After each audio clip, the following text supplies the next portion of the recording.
सुधांशु शेखर साहू संपादक खलिकोट मर्दराज सांस्कृतिक परिषद। चलित वर्ष खलिकोट मर्दराज सांस्कृतिक परिषदर सभापति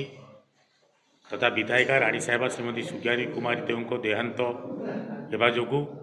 एवं तांकर देहांतर 1 वर्ष पूर्ति न होइतबा जोगु हिंदू कुलाचार प्रकार आमे ये महोत्सव को जेहेतु से सभापति थिले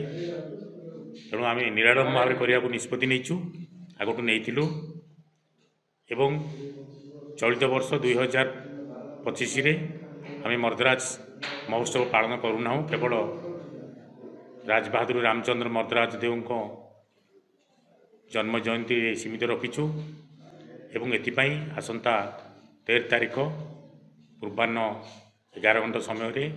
आम तांकर जन्म जयंती समारोह पालन करूँ। यही अवसर तांकर स्मृतिचारण करा यही अवसर में केवल आमर रामचंद्र मर्दराज देव स्मृतिचारण सीमित रखू कौन पूर्व वर्ष भली कौन सांस्कृतिक कार्यक्रम कि मेला महोत्सव कौन कार्यक्रम करूँ ना आम निराडम्बर पालन करूँ। एवं यही अवसर में भुवनेश्वर ठारे रामचंद्र मर्दराज देव जन्म दिवस अवसर में ओडिशा सरकार तरफ से 13 तारिख अपराह संध्या 5 घंटा 30 मिनट समय भुवनेश्वर स्थित सूचना भवन ठारे आम यही जन्म जयंती पालन करा पूर्वाह्न अपराह्न आमर राजबहादुर रामचंद्र मर्दराज देव उपर एक आलोचना चक्र कार्यक्रम अनुष्ठित एवं पूर्वाह्न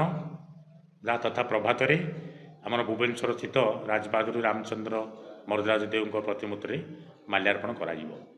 तत्सहित आमर 12 तारिख दिन प्रतिवर्ष भली ब्रह्मपुर ठारे रामचंद्र मर्दराज देव महोत्सव जन्म जयंती पालन करा तो कौन आडंबर सहकारे पालन करा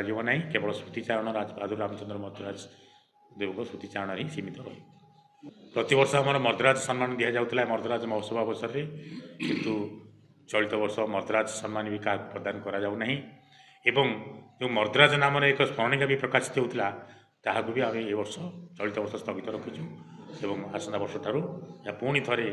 तार आडंबर सहकारे पुनरावृत्ति।